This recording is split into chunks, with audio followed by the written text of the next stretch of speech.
I'm your mental curator, Johnny Hemberger, YouTube and podcast manager here at the Houston Museum of Natural Science. Not only is science obviously everywhere at HMNS, but scientists are too. Meet Alex Ruff. Alex is the building manager here at HMNS. He knows every nook and cranny of the building, and when any of our objects come to life overnight, he's the first line of defense in making sure our dinosaur skeletons don't escape. Alex is also a passionate, well-versed geologist with a rock-solid degree in geology. Not only is he an expert in this field, but he is also just a truly wonderful, hardworking, awesome guy.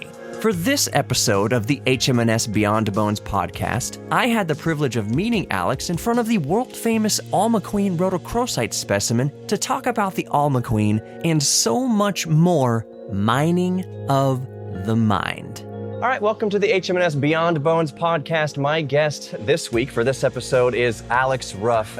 Alex is the building manager here at the Houston Museum of Natural Science. But there's science everywhere in this museum.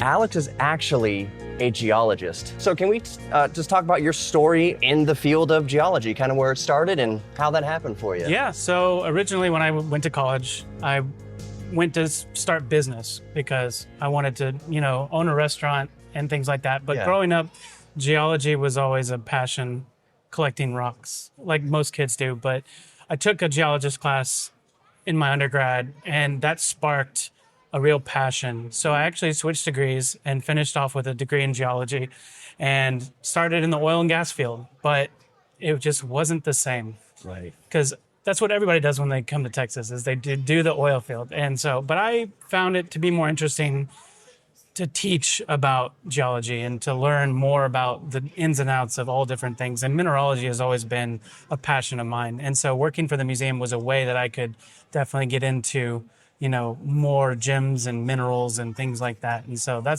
and I've held many positions here at the museum, but I've always had a real passion for geology. Would you say that what's your aspiration within the museum? Would you love to be a curator of geology, or how far do you want to take it? Yeah, absolutely. To be able to work with minerals and help the museum collection and learn more about people and all where they come from, and teach people about all these fascinating things and where they stem from in nature. Right, and inspire that curiosity, because you never know who you're going to talk to, who you're going to teach about, for instance, the Alma Queen here, or any of these fantastic specimens we have. And in my opinion, they are presented in a truly breathtaking manner. Yeah, absolutely. So the one thing that Joel and the museum have definitely done with these minerals is really highlighted the natural beauty. There's no snuff about it. It's just the mineral in its purest form. Right.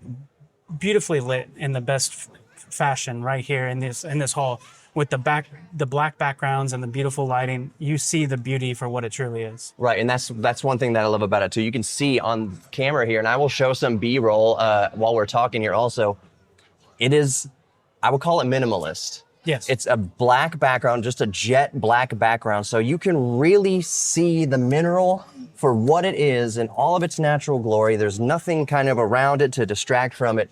You can see right here, the Alma Queen is just, it's literally on its pedestal. It's literally in the spotlight.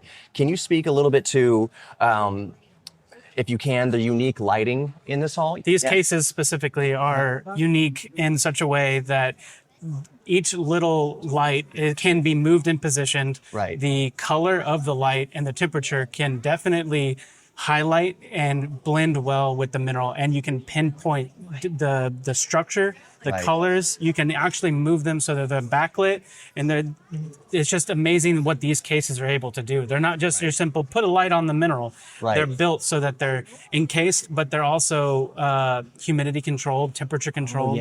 So it's very specific, and it's designed to really make sure that these things are shown in the best light. No pun intended. Right, and that they're protected in the best way. Y'all can see that we are in a functioning working museum here. So I like doing these podcasts kind of among the people. So if people come swinging through the frame here, we're a museum that's hopping today. And anytime anybody's talking about these, people have to know what's going on, and they want to know, they want to learn. That's why they're here. This is what we're great at doing, is teaching. Right. So when we find these minerals, we are protecting them.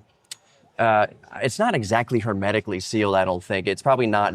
Maybe it is, maybe it isn't. It's not like a vacuum inside of there, but it is protected from obviously erosion, from wide temperature fluctuations that could cause fissures and cracks and things in the gem. My eyes are bad. You can tell by the thickness of my glasses that my eyes aren't great.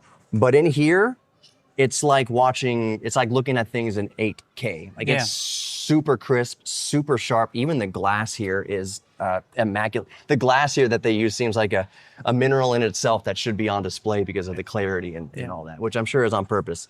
Speaking of clarity, speaking of all the little different data specs, qualifiers for minerals, can you walk us through what makes a mineral a mineral? What makes a mineral a mineral, and what all those little numbers mean when you're looking at? Absolutely. Sure. So to determine a mineral is quite a process. It's not just people who have been in the field for long enough can look at a particular mineral, know exactly what type it is. And Joel, our president, he can actually look at a particular mineral and know exactly which mine it came from. Right. But that's with experience in the field and things like that. So we'll show some other minerals here in a minute, but some are unique to specific regions in the world. And so, for example, the Alma Queen is unique specifically to the Sweet Home mine in Alma, Colorado. Right. Now, what makes this specific specimen so unique is the rarity because of the color. Right. So if you look up Rhodochrosite on Google, you'll see a bunch of different varieties. Now, some kind of have this bubblegum pink, some can be a little brown or white, and those are actually impurities in the mineral structure that gives it that different color. Right. So with Alma, their unique experience with Alma specifically, it's the lack of impurities that gives it that bright red color. Yeah. So iron is a naturally forming metal, and whenever minerals are formed, they collect the different material around them as they're forming, and in the form of atoms to build its structure. Right. And so when you have iron present or high levels of iron, that will act as an impurity. And now we don't mean it so much as a bad thing, but it's not as clean and pretty as you would see in a gem quality. But this particular one has very low levels of iron, which makes it that red. And this is one of the only places in the world that can actually be this red. So that's why Alma, Colorado is the place to find rhodochrosite this red. Am I off base? I did a podcast maybe a year ago or earlier in 2025. I forget exactly when. This is kind of a follow-up podcast to that because one of the questions was, well, some people say that this is the best specimen of any mineral ever. How do you? And that's all subjective, sure. and we'll talk about that in a minute. But am I far off base? Is it the level of manganese? Is that there's a mineral? There's another mineral that you were just talking about. What determines the color of? Yeah. And it basically is. I don't know. I'll double check that. I'll put that in the notes or on the screen somewhere if it's manganese. Maybe I'm just thinking of manganese because I've been taking magnesium recently for my leg, which is a different thing. But so funny enough, exactly. So using it as an example, so rubies and sapphires. Yeah. So they're both actually the same mineral, but due to levels of the elements in their structure, that's what alters their color. Right. So beryl is the overall classification of minerals that fall under like emerald, and it's all made of the same stuff. But for example, emerald has high levels of chromium-3 ions, which gives it that bright green, beautiful color. Cool. And so to determine if it's actually an emerald or just a very green aquamarine is to look at the levels of chromium-3 ions in the mineral itself. So with this one, yes, the higher concentrations of the pure chromium not chromium, but manganese, or magnesium. This one I think is manganese. I believe that's right. Yeah. I will put on the screen. I'll make double sure that we're talking about the right element here. So yes, it's just manganese carbonate. So it is what it is. I'm not second guessing the geology. No, of course. I will trust but verify. So if you hadn't noticed, mineralogy is heavy in chemistry. So basically the chemical formulas of these minerals will determine what a mineral is. And so how scientists determine what minerals are is using what's called XRF, or X-ray fluorescence, which is actually measuring the quantities of certain elements in the mineral. Cool. And so they use different tools like XRF, XRD, and so spectroscopy and diffraction to determine exactly the quantities of each one. And then so you look at a chart and say, oh, this is manganese carbonate, and it has this many manganese atoms, this many carbonate atoms, and therefore it has to be this. Now, there are some easier ways to determine minerals from like a student standpoint, stuff that we're taught in school. You would want to look at the hardness. So the hardness scale, most people know about the Mohs hardness scale, diamond being 10, the hardest. MOS, right? MOHS. MOHS, yeah. I believe. And so 1 being talc and 10 being diamond, that is the scale of hardness in the mineral world. So all minerals have a hardness. Now, I can't exactly remember what rhodochrosite is, but I think it's like 6 to a 7. That sounds about right. I'll put the stats on the screen. Yeah, and so you would test the hardness basically by scratching it with maybe a nail. Like your fingernail can also scratch some minerals. You can use a steel knife or a ceramic tile, and even glass, because quartz is a 7 to an 8 on a Mohs hardness scale. It can scratch a piece of glass. And so it's one of those things that you would use to determine what it is if you don't have a very expensive spectroscopy machine.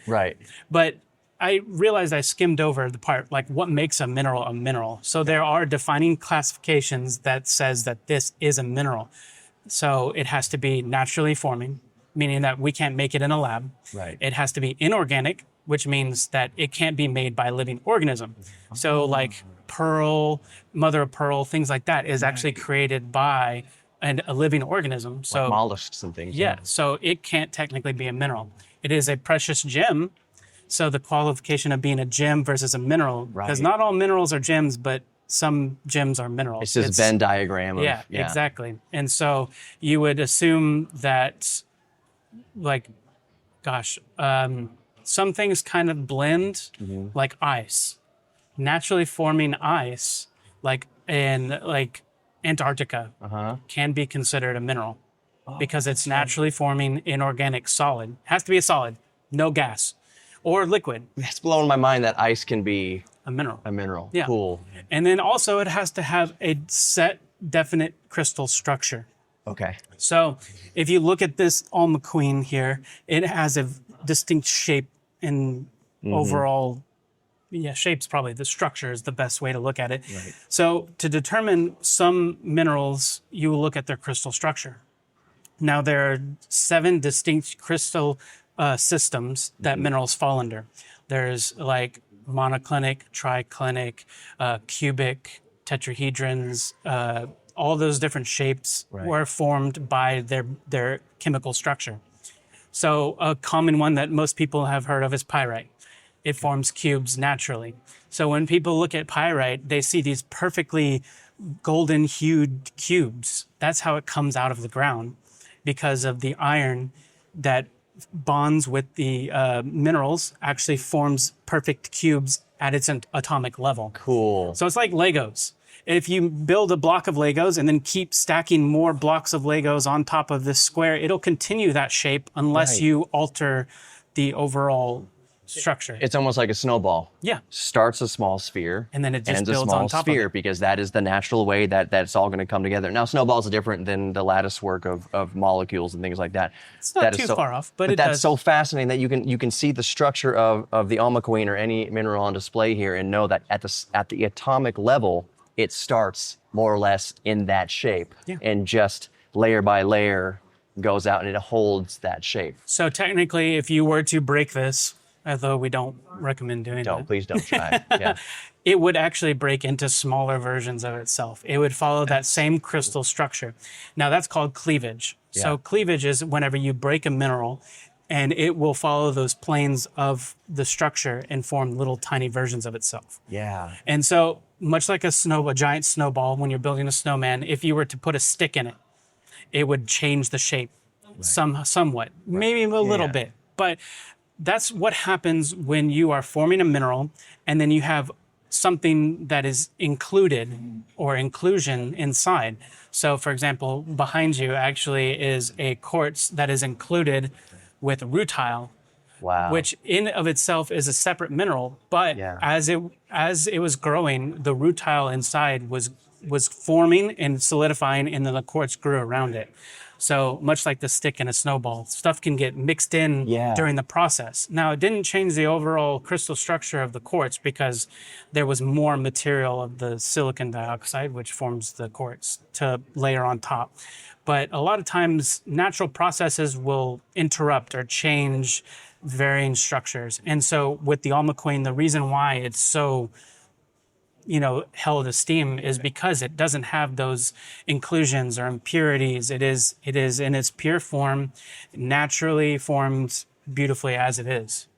And there's this kind of, maybe it's a buzzword or something on Instagram or social media where it says like no filter needed. Yeah. I have adjusted the saturation of this video just to make our skin tones be natural. So this Alma Queen, I promise you, looks even better in real life, even more saturated. It looks like there's a filter on it IRL, which is not really obviously what's happening. This glass helps just be able to see through without any diffraction, without altering how it's, the light rays bounce back to our eyes. So in real life, it looks like you turned the saturation knob all the way up. Perfect maraschino cherry. Exactly. Oh man, it almost does look like candy, like rock candy. It looks like you could lick this and what would it taste like? It wouldn't be sweet. It would not be good. No. It probably just tastes and like... as from a geologist standpoint, please don't lick minerals because some are actually toxic because of elements that are inside that can cause harm to humans. So some contain levels of arsenic or mercury. And even, funny enough, we can get copper poisoning from some minerals. Wow. And there's some that have, so there is a silicosis, which is caused by too much silicon. So if you were to crush up or break some minerals like quartz without proper, headwear, you can actually ingest too much silicon and it's not good. No. So always be aware of what you're handling and wash your hands after some, because some minerals like cinnabar and realgar are also very dangerous. On the moon, when astronauts are walking around on the moon, I've heard that the moon dust is actually extremely abrasive, very fine, very abrasive, and it was actually something that needed to be contended with in future missions, and they did the best they could. We had samples.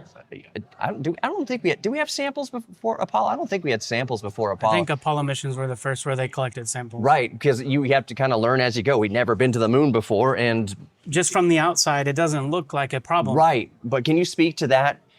The fineness of that? Yes, think of it, it's like fine glass. It's very, very powdery. It might feel soft, but it can actually be glass-like texture. Right. So one thing that is interesting that we've now kind of delved more into in the last, I don't know how many years, but the geology of space, astrogeology. So there are specific people that are studying geology of space matter, in particular the moon, and samples we've collected of meteorites and things like that. So the Earth is made of space stuff. Right. As they say, humans are made of space dust. Mm-hmm. So everything that we have on our planet is from space. So we match what is found out there, but in just different forms. Right. And so, for example, gold. You'll see the new gold that we just recently got from Australia. Mm-hmm. All the gold we have on our planet is all the gold we've ever had. Right. And it was during the great bombardment of the planet. And it helped form our core, and it got molten, and then it changed, and natural processes moved it around. And as it formed, it cooled and brought up to the surface and then melted and moved around. And that's how we find gold naturally now, is in flakes or nuggets. But it's all we've ever had on the planet. And so very much stuff we find naturally here can be found in its elemental form off planet. And so studying moon dust, we see the same type of material here on Earth, but just different. And so with that, it doesn't have the natural processes that change it, like wind, water, snow, sun, things like that. So it's a lot more abrasive. It's not eroded. It's not weathered. Right. So it's sharper and abrasive, and that's why it's very much different. You think of rocks and pebbles in the river. Even Nice sand. And cement, it's all smooth. You look at sand under a microscope from a river or a beach, it's very smooth. Moon has none of that. Nope. So it's just microscopic Sharp and knives. abrasive. It's really sharp. A question that we always, it's not really rabbit trails, but when a meteorite lands on Earth and they can say, where did this originate? And they can say, this originated from Mars. Or when we go to the moon and bring back samples of rock from the moon, we can say, oh, this originated from Earth. Moon rock is the same as Earth rock. How do you know that? You look at the isotopes. Yep. You can see the isotopes of Earth rock and isotopes of moon rock and see that they are very similar, if not identical. And you can also measure using radiometric methods, dating to see, oh, this moon rock, around 4.5 billion. Oh, this Earth rock, around 4.5 billion. Oh, this Mars rock, similar, but it aligns with its formation in the solar system. And the isotopes of a Mars rock do not match the isotopes of an Earth rock. An isotope of a meteorite that originated from Mars, which we have some in the museum, those isotopes line up with what we sample from Mars. So it's really cool on that kind of, at that level where you can kind of determine, where did this rock from space come from? Yeah. Some of the meteorites came from way out in the asteroid belt, maybe some from the Oort cloud.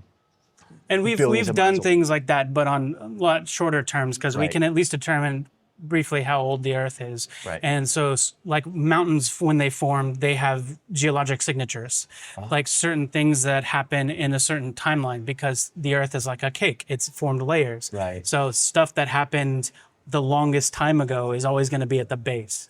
So you can use that dating to determine, oh, it formed this time during this age. And then so we can do this sort of backtracking, and it's a lot more in depth than that. But structural geology will tell us how it formed, when it formed, and all sorts of stuff like that. So it's a lot more complex, but that's how you can kind of determine the age of the rock that the mineral formed in. Right. And they even can, from what I've noticed, I don't know exactly how it works. It's very complex, but they can determine the growth rate of minerals. So you can determine like how much material was available, Right. and then how long it took. And so some, like the one that briefly comes to mind is red beryl. It is very rare, and it doesn't grow very big because it takes a lot of chromium too. And because of that, you can actually determine the growth rate, and it's like millimeters per month, and it takes like 7 months to grow this big. Right. So, and of course, sometimes you have minerals forming on top of other minerals, and so you have to kind of do a little bit of inference saying, oh, this one was here first, and then this grew on top of it. So much like the rutile in quartz. So it's like fly in an ice cube, which formed first. So of course the fly was there before the ice had solidified, so the fly was there before the ice cube. So very much like that. It makes me think, we'll start wrapping up here in a couple minutes. We could go on for hours. We could go on for hours about that. Then we'll do more. Well, we'll definitely do more geology. And it's always fun to hear people's questions, because I know it gets very complex. But right. So something I'm reminded of is I'm a layperson. I just kind of get to hang out with really smart people all the time. You might look at mineralogy, geology, and think, I know just enough not to realize you don't know anything. If that kind of makes sense. Oh, that's a red rock. That's, and even I just scratched the surface. So. Sure, and you can go to college for years. Doctors at the end, it's not that you know so much more. It's that now you know how to study better. Now you know what to look for, whatever. Yeah. But it's kind of like, I kind of relate it to car people. Car people versus non-car people. When you tell a non-car person what's a pickup truck, it's F-150 is the same as a Chevy. They're all the same thing. But a car person knows. If you look under the hood, the car person knows the displacement, who made it and where, how it came together, how they sourced the headers, how they know all the details. So a lay person like myself might just come look at the rock and say, oh, that's pretty. That's whatever. And then just, that's it. I know everything about Alma Queen because I looked at it with my eyes. No, there is an entire iceberg, which I just learned now is a mineral if it formed naturally. So there's a little peak of the iceberg of what we think we know about geology. And then there's the bottom. And then there's everything underneath. Oh my goodness. So it makes me kind of approach these different subjects of science with a little bit of humility, knowing that just when I think I know everything about rocks. It's not just rocks. It's a whole, which is a whole nother topic in our own, because rocks aren't minerals. Right, yeah, okay. That'll be for another episode. Real quick, with a few minutes we have left, I know it's a completely subjective question, but somebody brought up in that podcast in the comments a year or so ago, maybe more. Why would somebody, you approached this a little bit earlier in the podcast, but why would a geologist, a mineralogist consider, an enthusiast, hobbyist, anybody, consider the Alma Queen to be the best specimen of any mineral in the world, in their opinion? Quick classification, sure. Size, color, and of course, just the desire for that mineral. Right. So a lot of times just liking something can stir people to want it more. Right. And much like anything, it's like if everybody has one, like that Starbucks cup, the recent Bear Star Cup, everybody wanted it. So the desire to have it was stronger. So the same thing, because it's the quality, the color, the rarity, it brings that desire. Right. And so more and more people would want that. But to be just plain and simple, this is probably the only specimen like it from that location anywhere in the world. Right. So the pure rarity of this piece is what makes it so desirable. If you want to see the Alma Queen, Houston, Texas, and this spot, this geolocation right now, mark it on our GPS. This is the only place in the world that you can see the Alma Queen. Mm-hmm. As I understand it, there is technically a bigger specimen of Rhodochrosite elsewhere. I'm not sure exactly where it's kept. I'm sure there are bigger pieces, yes, but many still consider this in its presentation, how it comes out of the substrate or the matrix that it formed out of, the different facets and angles, the richness of the color. They all add up to, I can totally understand why many hobbyists would consider, and enthusiasts and scientists would consider this to be one of the best specimens, if not the best specimens in the entire world found thus far. And that's crazy to think about. So this is a giant piece of rhodochrosite right here. Yeah. And one other thing to think about is this particular piece is the only one like it in the world. No two minerals are the same. They don't grow identical. I mean, yes, they look similar, but they're not. It's not like hyper-realistic clones. They're not exactly the same. Each one is different. So you won't find one exactly like this. It's one of a kind. Right. So all minerals are like that. They're of themselves are the only ones. So you can come and see stuff that is the only ones like it anywhere in the world. Right. So everybody has that whole view that, this looks like the next one, but this is the only one, the only Alma Queen. Right. Wyrex in our Paleo Hall, that's the only Wyrex in the world. That's the only T-Rex in the world with the best preserved feet in the world. That's the tail missing. And the tail missing, and the tail telling a story, the trace fossil. Things are very unique. This is one of the most, if not the most unique piece of rhodochrosite on planet Earth that we ever found this far, until somebody finds the one that's the size of an old Volkswagen Beetle. But as of yet, we don't know that to exist. So if you want a really good example of one of the best, if not the best, specimens of rhodochrosite in the world, it's this one that we're standing right in front of. And you can't see it on camera, but there's a guard. There's a guard that's always here keeping these things safe. So, Alex, thank you so much for coming on the podcast. We will definitely do it again. Of course. Thank you so much. You can always rate and share the HMNS Beyond the Bones podcast if you dig it, pun intended. A huge thanks to the wonderful Alex Ruff for his time and knowledge today. Be sure to follow the Houston Museum of Natural Science across all the popular social media platforms. And until next time, as always, I'm your mental curator, Johnny Hemberger, reminding you to stay safe, stay curious, and let you know that we can't wait to see you at the Houston Museum of Natural Science. Take care.